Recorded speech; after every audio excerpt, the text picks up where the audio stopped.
It's a big step, or rather a lot of different steps you take when you make the changeover from elementary school to junior high. So much is different here in this new school that many young people need help in getting off to a good start. In the next few minutes, we're going to turn a lens on this institution called junior high to see which steps can help you get off to a good start. The first thing anyone notices on the first day at junior high is people. Lots and lots of people.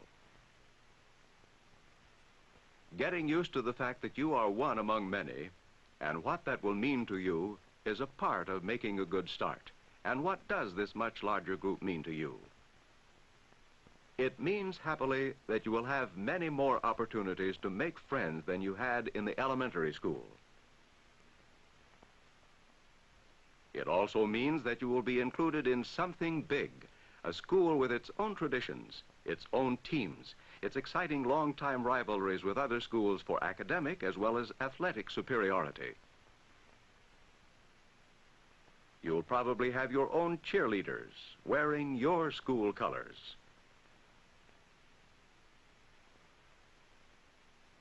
And maybe you'll even wear those colors yourself as you share in the fun of singing your school song or urging on the team with your school cheers. But being a part of a much larger group also means that the competition will be tougher. If you've been tops in your class before, it can be a jolt to discover that there are other people who are smarter, or more attractive, or more popular, or more skilled than you are. And if you haven't been particularly outstanding before, it may be discouraging to find out how many more there are ahead of you now than there used to be. But remember, you are still you with the same abilities you had before. In junior high, there will be more competition for everything: athletics, scholarship, friends, and even for class offices where only one can win. What you have to do in the face of this increased competition is hang on to your self-respect. In some areas, you may never be tops. In others, you may have to work hard to make a good showing. Nevertheless, you are worthy of respect from yourself as well as others, and more so if you face up to your limitations. Another thing you must do when the competition is increased is to become more responsible. It's up to you now to get your assignment straight and not depend on the person beside you. It's up to you to keep track of your gym clothes, your books, and your other possessions.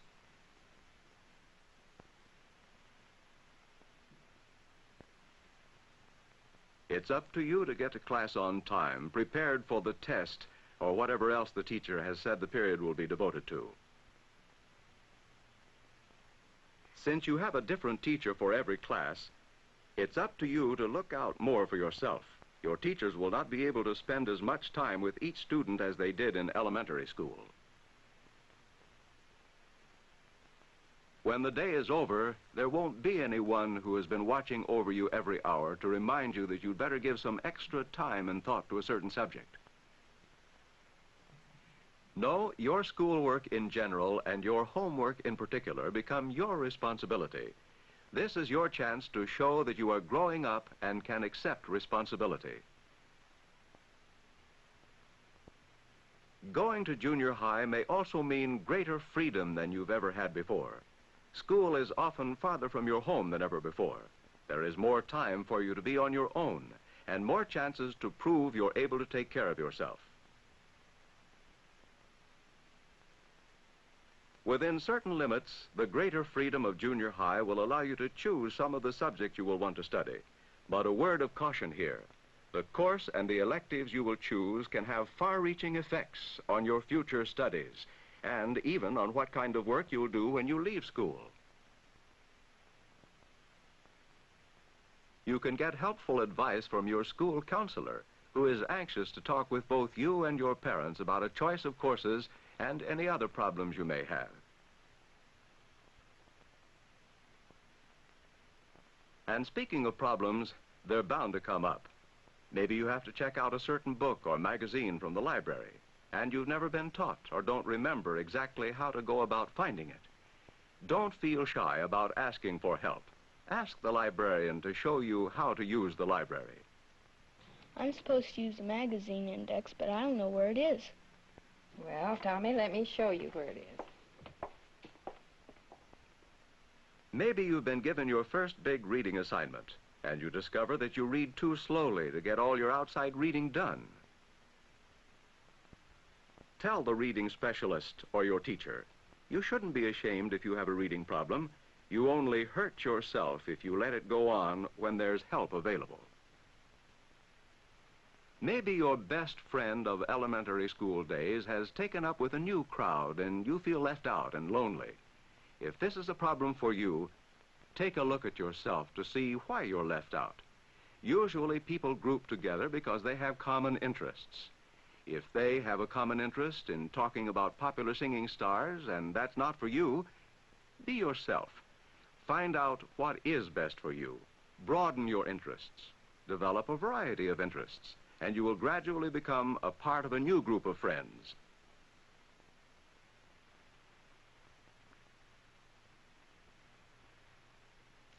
You'll find many opportunities to develop new interests here at junior high, maybe on the school paper staff, or in the marching band or the orchestra,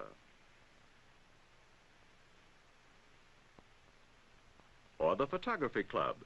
These and other extracurricular activities are open to people with common interests. Among people who like the same things you like, you can make new friends. Friends are made, remember. There's no such thing as a magnetic personality which attracts others without effort. But there are people who make the effort to introduce themselves. There are people who make the effort to learn other people's names and use them so that even a quick greeting has a personal ring to it. Hello, Carolyn. How are you? Hi, Tom. Hi, Nancy. Hello, Mr. Fisher. Hi, girls. There are people who make the effort to go along with their friends in what they do, what they wear, and the way they talk.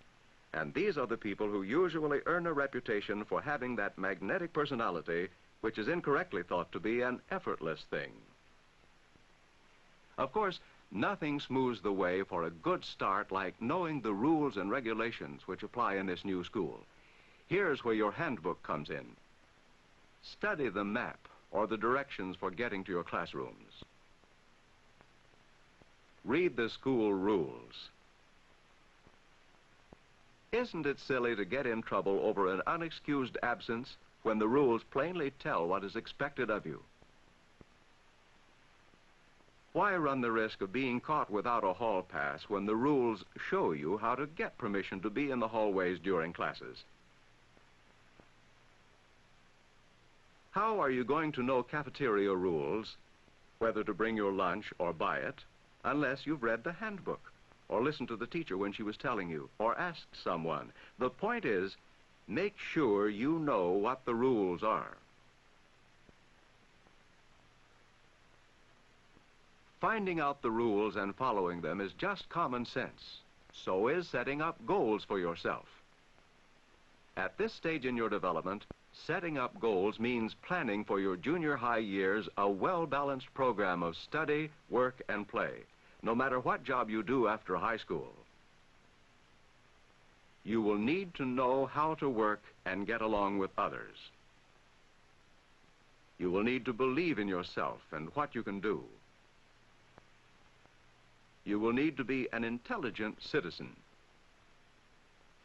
In selecting subjects in junior high, you should consider your talents, interests, and abilities. Those subjects which give you the most satisfaction may prove to be a lifelong hobby. Or more important, they may become the basis of a vocation. In any case, making the most of an opportunity you have now will serve you well. Make the most of junior high. This is a goal for you. Make the most of your chances to work with others in a group. Make the most of your opportunities to acquire information and self-discipline through study and homework. Make the most of your chances to have a good time with all kinds of people. And by all means, make the most of that source of information and sympathetic understanding, the teacher. Teachers like you, or they wouldn't be teaching. They will help and encourage you if you give them a chance, and if you show them that you are willing to try. In focusing on this institution called junior high, we have called attention to only one area which is spelled out in your handbook, the rules and regulations. Learning them is one step in getting off to a good start. Another step is to prepare yourself for increased competition, both by learning to live with the idea that others can be better than you are in some things, and by making yourself as good as you can possibly be. You can do this by becoming more responsible and realistic about yourself. Learn to see your own weaknesses and do what you can to correct them. Another big step in getting off to a good start is making as many friends as possible, and that means making friends with your classmates and making friends with your teachers and the other adults at school, thinking of them as people with families and interests and problems, just like you. However, the most important idea of all is to set for yourself the goal of making the most of every opportunity to work, to study, to have fun. Do just a little bit more than you think you can, and you will be off to a good start.